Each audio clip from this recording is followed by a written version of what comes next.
ಶ್ರೀಗುರುಭ್ಯೋ ನಮಃ. ಗುರವೇ ಸರ್ವಲೋಕಾನಾಂ ವಿಷಜೇ ಭವರೋಗಿಣಾಂ ನಿಧಯೇ ಸರ್ವವಿದ್ಯಾನಾಂ ದಕ್ಷಿಣಾಮೂರ್ತಯೇ ನಮಃ. ವಿನಾಯಕ ಗಣಾಧೀಶ ಸರ್ವದೇವ ನಮಸ್ಕೃತ ಪಾರ್ವತಿ ಪ್ರಿಯ ವಿಘ್ನೇಶ ಮಮ ವಿಘ್ನಂ ನಿವಾರಯ. ಸಂಸಾರ ಸಾರದ ವಿಶಾಲ ಕರಾಲ ಕಾಲ ನಕ್ರಗ್ರಹ ಗ್ರಸಿತ ನಿಗ್ರಹ ವಿಗ್ರಹಸ್ಯ ವ್ಯಗ್ರಸ್ಯ ರಾಗ ನಿಚಯೋರ್ವಿನಿಪೀಡಿತಸ್ಯ ಲಕ್ಷ್ಮೀ ನೃಸಿಂಹ ಮಮ ದೇಹಿ ಕರಾವಲಂಬಂ. ಮಾತೃಭ್ಯೋ ನಮಃ, ಪಿತೃಭ್ಯೋ ನಮಃ. ಸಮಸ್ತ ಆಸ್ತಿಕ ಬಾಂಧವರಿಗೆ ರಾಘವೇಂದ್ರ ಭಟ್ ಮಾಡುವಂತಹ ಸ್ವಾಗತ. ಇವತ್ತಿನ ಶುಭ ದಿವಸ. ಈ ಸಂಚಿಕೆಯಲ್ಲಿ ರಾಹು ಬೃಹಸ್ಪತಿ ಸಂಧಿ ಈ ವಿಷಯವಾಗಿ ವಿಮರ್ಶೆಯನ್ನು ಮಾಡೋಣ. ಸಾಮಾನ್ಯವಾಗಿ ಪ್ರತಿಯೊಬ್ಬ ಮನುಷ್ಯನ ಜೀವನದಲ್ಲಿಯೂ ಕೂಡ ಈ ರಾಹು ಬೃಹಸ್ಪತಿ ಸಂಧಿ ಎನ್ನುವಂತಹ ಒಂದು ಕಂಟಕ ಖಂಡಿತವಾಗಿಯೂ ಬಂದೇ ಬರ್ತದೆ. ಅವರು ಹುಟ್ಟಿರುವಂತಹ ಸಮಯ, ಆ ಜಾತಕ ಮತ್ತು ದಶಾಭುಕ್ತಿಯ ಆಧಾರದ ಮೇಲೆ ಅದು ನಿರ್ಧಾರವಾಗ್ತದೆ ಯಾವಾಗ ಬರ್ತದೆ ಅನ್ನೋದು. ಆದ್ದರಿಂದ ಸಾಮಾನ್ಯವಾಗಿ ಈ ಸಂಧಿ ಶಾಂತಿಗಳನ್ನು ಯಾವುದೇ ದೇವಾಲಯದಲ್ಲಿ ಸಾಮೂಹಿಕವಾಗಿ ಮಾಡುವಂಥ ಪದ್ಧತಿ ಇಲ್ಲ. ಯಾಕೆಂದರೆ ಅದು ವ್ಯಕ್ತಿಗತವಾಗಿ ಪ್ರತಿಯೊಬ್ಬ ವ್ಯಕ್ತಿಯ ಜಾತಕದ ಮೇಲೆ ನಿರ್ಧಾರ ಆಗುವಂಥದ್ದು. ಇವಾಗ ರಾಹು ಬೃಹಸ್ಪತಿ ಸಂಧಿ ನಡೀತಾ ಇದೆ, ಎಲ್ಲರಿಗೂ ಆ ಥರದ ಒಂದು ತೀರ್ಮಾನಕ್ಕೆ ಬರಲಿಕ್ಕಾಗೋದಿಲ್ಲ. ಅದು ಅವರವರ ವೈಯಕ್ತಿಕ ವಿಚಾರ. ಆದ್ದರಿಂದ ರಾಹು ಬೃಹಸ್ಪತಿ ಸಂಧಿ ಅಂದರೆ ರಾಹು ದೆಸೆ ನಡೀತಾ ಇರ್ತದೆ. ರಾಹು ದೆಸೆಯಲ್ಲಿ ಕೊನೆಯಲ್ಲಿ ಕುಜಭುಕ್ತಿ, ಮುಂದೆ ಬರುವಂಥದ್ದು ಗುರುದೆಸೆ ಮತ್ತು ಗುರುಭುಕ್ತಿ.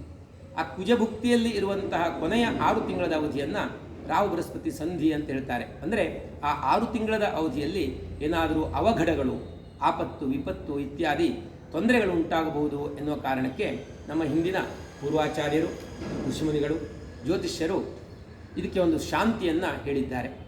ಅಂದರೆ ರಾಹು ಬೃಹಸ್ಪತಿ ಸಂಧಿ ಶಾಂತಿ ಅಂದರೆ ರಾಹುಗ್ರಹ, ಕುಜಗ್ರಹ ಮತ್ತು ಗುರುಗ್ರಹಗಳಿಗೆ ಜಪವನ್ನು ಮಾಡಬೇಕು. ಈ ರಾಹು ಬೃಹಸ್ಪತಿ ಸಂಧಿಯ ಪ್ರಧಾನ ದೇವತೆ ಮಹಾಮೃತ್ಯುಂಜಯ. ಆದ್ದರಿಂದ ಮಹಾಮೃತ್ಯುಂಜಯ ಜಪವನ್ನು ಮಾಡಬೇಕು.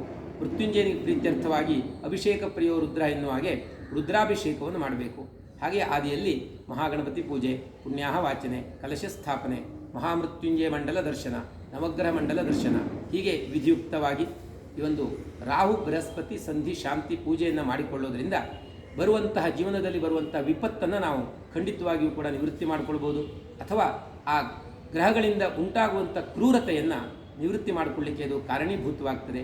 ವಿದ್ಯಾರ್ಥಿಗಳಿಗೆ, ಉದ್ಯೋಗಾರ್ಥಿಗಳಿಗೆ, ವಿವಾಹಾರ್ಥಿಗಳಿಗೆ, ಹೀಗೆ ಒಂದು ಜೀವನದಲ್ಲಿ ಒಳ್ಳೆಯ ರೀತಿಯಲ್ಲಿ ಸಾಧನೆಯನ್ನು ಮಾಡಬೇಕು ಅಥವಾ ಬದುಕನ್ನು ನಡೆಸ್ತಾ ಇರುವಂಥ ಸಂದರ್ಭದಲ್ಲಿ ಈ ಬರುವಂಥ ಈ ಕಂಟಕಗಳಿಂದ ಹಲವು ಸಂದರ್ಭದಲ್ಲಿ ಜೀವನದಲ್ಲಿ ನಾವು ಕಷ್ಟವನ್ನು ಅನುಭವಿಸುವಂಥ ಸಂದರ್ಭ ಬರ್ತದೆ.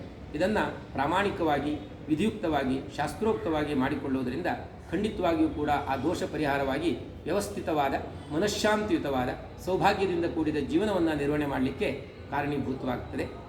ಆ ಭಗವಂತ ಸರ್ವರಿಗೂ ಕೂಡ ಒಳಿತನ್ನು ಉಂಟು ಮಾಡಲಿ ಎಂಬುದಾಗಿ ಭಗವಂತನಲ್ಲಿ ಪ್ರಾರ್ಥಿಸ್ತೇನೆ. ಎಲ್ಲರಿಗೂ ನಮಸ್ಕಾರ.